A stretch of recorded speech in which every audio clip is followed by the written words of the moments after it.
If your laptop or desktop missing a Wi-Fi icon, then watch this video. You don't need to watch any more video to fix this. So let's go for it.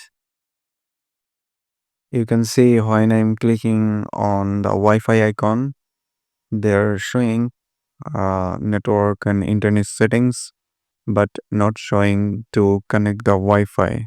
So let's click on network and internet settings. Now click on advanced network settings.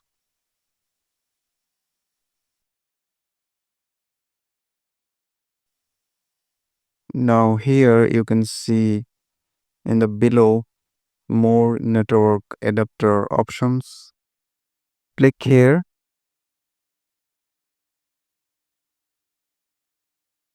You can see the Wi-Fi icon is disabled, so enable it and wait 20 to 30 seconds.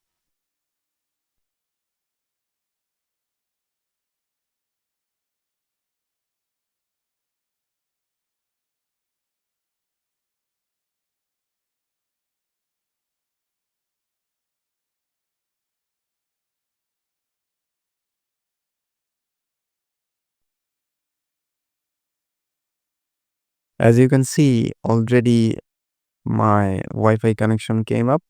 So this is the genuine way and the easiest way to fix the Wi-Fi icon issue in Windows 11 or Windows 10, whatever, but works in laptop or desktop.